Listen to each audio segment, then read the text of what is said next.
पाकिस्तान का परचम वहाँ लगा है और इंडिया का तिरंगा इंडो के अंदर बना हुआ है। ये कुछ इस तरह का भाई माहौल बनाने लगा आपका भाई। और यहाँ पे ये मुस्लिम गए हैं और वो लेडी भी बैठी, मैंने उनके ना हिजाब से आइडिया किया कि वो मुस्लिम। अस्सलाम वालेकुम, शाम बखैर।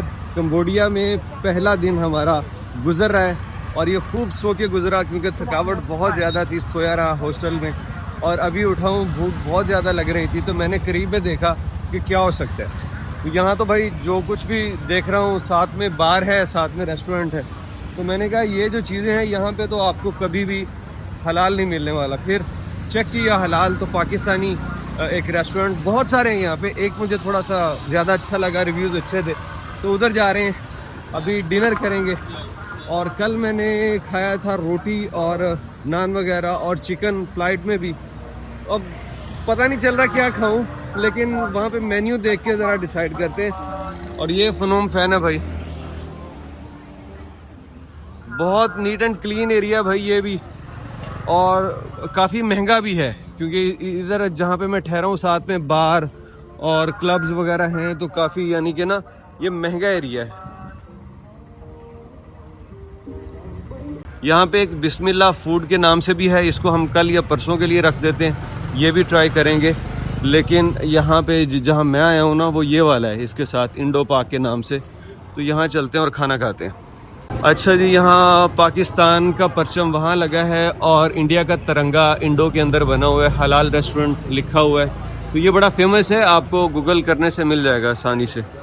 So let's go inside. अच्छा ये सारा इनका है, तो अंदर चल के देखते हैं मेन्यू। हेलो, अस्सलाम वालेकुम, हाउ आर यू सर, क्या हाल है? सब खैरियत? और सुनाइए कैसे? आपकी मैंने पिक्चर, आप ऑनर हैं शायद यहाँ की? क्या नाम सर? एहसन चीमा साहब। चीमा साहब है जी हमारे साथ, जो यहाँ के ऑनर हैं। So can I sit there? Okay. तो भाई खूबसूरत सजा रखा है। आज़रबाईजान में जितने भी पाकिस्तानी और इंडियंस थे ना, तो ऐसा ही सीन था वहाँ पे। चलें जी अब मेन्यू देखते हैं। इनके मेन्यू में काफ़ी कुछ है, आप देखिए। सिर्फ जो मैंने ऑर्डर किया आप उसी पे ना रहिएगा कि शायद यही है। ये रोटी है, प्लेन रोटी, तंदूरी रोटी, नान, सब कुछ, बिरयानी वगैरह भी है। और वेजिटेबल है, चिकन, मटन, बीफ, जो भी आप चाहिए। लेकिन यार मैंने ना कल भी चिकन खाया वहाँ पे, फ़्लाइट के अंदर भी चिकन था, फिर एयरपोर्ट के ऊपर लॉन्ज एक्सेस में भी चिकन थोड़ा सा लिया। तो अब ना दाल ट्राई करने का मन कर रहा है। ये कर लें, ये बाद में पता नहीं दाल आए हाथ में, नहीं चिकन वगैरह तो चलता ही रहता है। तो मैंने एक दाल तड़का ऑर्डर किया और उसके साथ रोटी। तो अभी खा के चेक करते हैं ज़रा। ये इनकी सारी सेटिंग, यहाँ पे वो फ्लैग लगा हुआ है पाकिस्तान का। आ गई जनाब दाल कढ़ाई, और लुक तो बड़ी अच्छी है भाई। ऊपर थोम जो है ना वो अच्छी तरह से तड़का लगाया हुआ है। और ये है दाल, और इसके साथ सैलड है, रायता है और रोटी। तो अरे यार वाह, लुक बहुत अच्छी है यार। ऊपर थोम जो है ना वो नज़र आ रहा है ऊपर ही। सो अब ट्राई करते हैं। वैसे ये एक बंदे से है ज़्यादा ही, तो अगर ये 2 बंदे भी खाए ना तो काफ़ी है उनके लिए। टूर में यही होता है, जब आप सोलो ट्रैवल करते हैं ना तो बाज़ जगहों पे आपको ज़्यादा कॉस्ट पे करनी पड़ती है क्योंकि आप अकेले हैं। अगर कोई आपके साथ पार्टनर है, आप शेयर करते हैं, तो उसमें वो लेवल हो जाता है। सो बिस्मिल्लाहिर्रहमानिर्रहीम। अब खाते हैं यहाँ से ये खाना, दाल तड़का। लुक अच्छी है, और दाल जो है ना वो अच्छी तरह मैश है। होगी तो मेरे ख्याल दाल चना ही, लेकिन अच्छी तरह मैश है वो।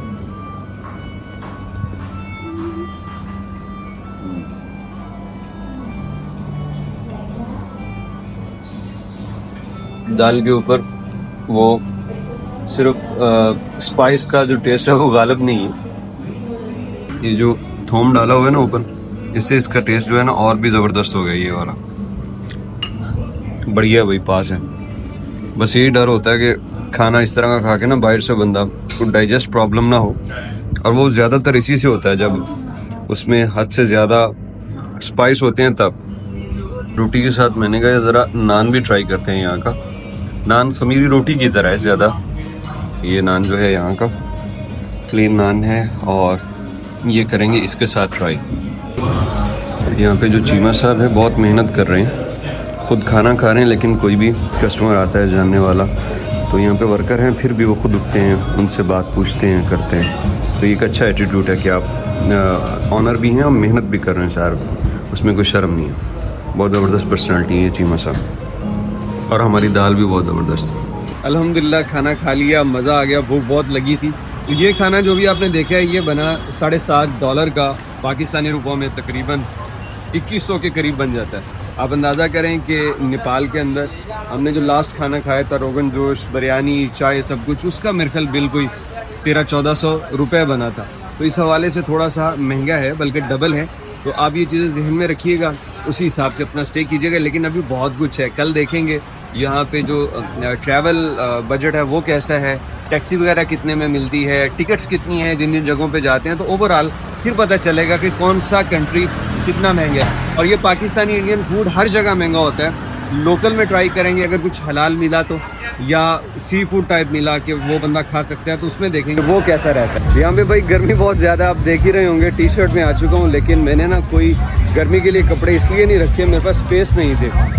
सर्दी के कपड़े रखे तो बैग में जगह फुल हो गई, वज़न लिमिटेड था मेरे पास। तो अभी जहाँ मैंने खाना खाया ना, उनसे मैंने पूछा कि यार कोई प्लेस यहाँ पे मुझे शॉर्ट्स और टी शर्ट्स मिल जाएँ।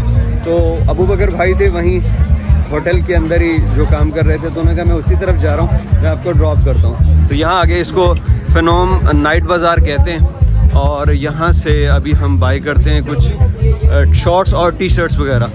तो यार मैं समझ रहा था कि थोड़ी बहुत चलो सर्दी नहीं होगी तो इतना भी मौसम नहीं होगा कि ये पहने ना जाएं कपड़े, लेकिन यकीन कीजिए कि ये जो मैंने ली हुई है ना टी शर्ट, ये भी नहीं पहनी जा रही। तो अभी कोई कपड़े वगैरह बाई करते हैं भाई यहाँ पे एक हफ्ता, और आगे वियतनाम और जो मलेशिया वो सब ऐसे ही हैं।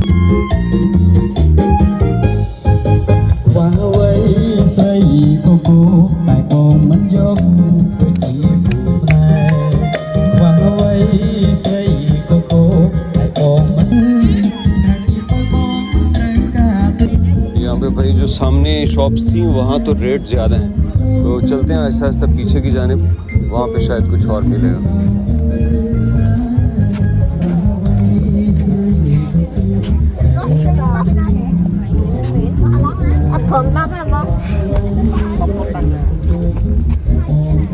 यहाँ पे कुछ नज़र आ गया, लेकिन यार ये भी मोटे हैं। देखते हैं क्या प्राइस है इनकी। इस मार्केट में थोड़ा सा आगे आया हूँ ना, तो ये अब रेट कम मिलने शुरू हो गए हैं। ये $2.5 की है, और शुरू में तो $8-10 से कम में बात ही नहीं कर रही। ये सारी जितनी भी कलेक्शन है ये सारी $2.5 की। अभी ज़रा और घूमेंगे यहाँ पे, और फिर देखेंगे कोई और चीज़ अगर पसंद आई। तो यहाँ पे बहुत कलेक्शन है यार, तो अब बात बन जाएगी। शुरू में तो बहुत ज़्यादा रेट थे। यहाँ पे ये दे रहे हैं आपको शॉर्ट्स, ये भी, ये सारी 2.5, पूरी शॉप में ही वो बोल रही है 2.5 ये सब का।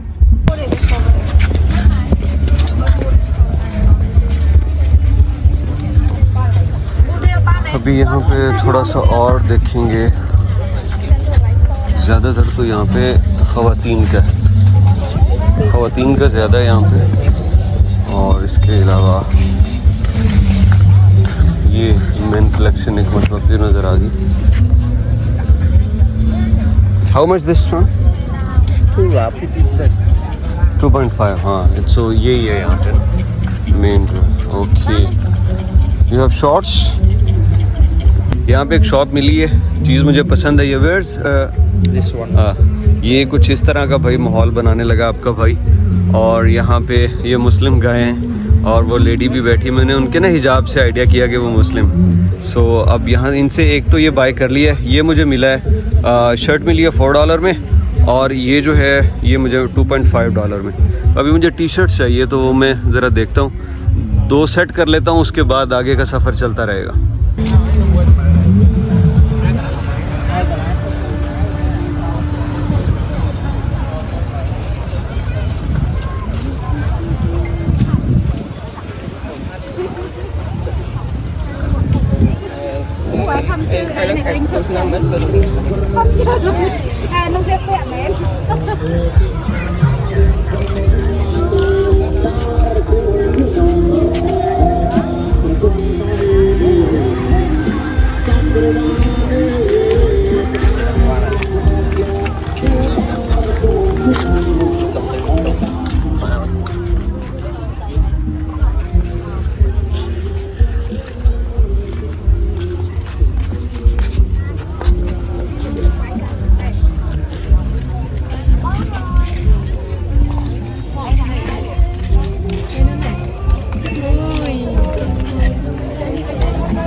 इन भाई साहब से ये बाय किया भाई साहब, $2.5 में ये है और $2.5 में बिल्कुल सेम टी शर्ट है यहाँ पे।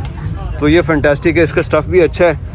अब यहाँ पे आए हैं, okay done please, okay you can pack, thank you.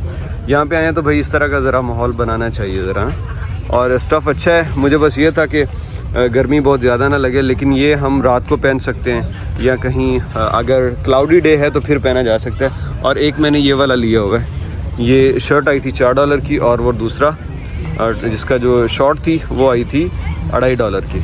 Shopping हो गई है। मेरा ख्याल है कि ये जो कंबोडिया के दिन हैं ये आराम से गुजर जाएंगे। यहाँ मैंने देखा बहुत सी चीज़ें हैं मेड इन वियतनाम, तो मैंने वियतनाम में जाना है तो वहाँ से मज़ीद कुछ चाहिए हुआ तो बाय कर लेंगे। मेरे दोस्त ने मुझे बताया था कि ये है Phnom night market, Phnom Penh night market है। एक तो मुझे शहरों के नाम याद नहीं होते, तो यहाँ पे आपको हर एक चीज़ मिल जाएगी, जूता, कपड़े, अंडर गारमेंट्स जो हैं, टाइट्स वगैरह या कुछ भी आपने बनियान वगैरह लेनी तो सब मिल जाएगी। अभी जा रहा हूँ होटल की जानिब, और मुझे ये भी बताया गया था कि ये उतना सेफ़ नहीं है नेपाल की तरह, तो मैं बस थोड़ा सा केयरफुल होकर चल रहा हूँ। सड़क के ऊपर कहते ठीक है, लेकिन यहाँ पे ना वो बार, मसाज सेंटर और वो सब कुछ है, तो इसलिए उसने कहा था एहतियात करना। मैंने कहा नहीं यार, ऐसी जगह तो हर जगह स्कैम ही होते हैं। तो हम तो कितने मुल्कों, हम तो थाईलैंड में नहीं गए मसाज वगैरह के चक्कर में, तो यहाँ भी नहीं जाएंगे। बाकी फिर भी थोड़ा सा केयरफुल होकर रहने की ज़रूरत है, क्योंकि अक्सर बंदे जो हैं वो ना ड्रंक हैं, तो ड्रिंक किए हुए बंदे के साथ ज़रा आपको मोहतात रहना पड़ता है। बाकी ओवरऑल एक्सपीरियंस अच्छा है यार, ये वाइब ना जाए कि ये पता नहीं कौन सेफ कंट्री है। बहुत मज़ा है। रात के 9:30 बजे और मैं जा रहा हूँ अपने होटल की जानिब। All okay.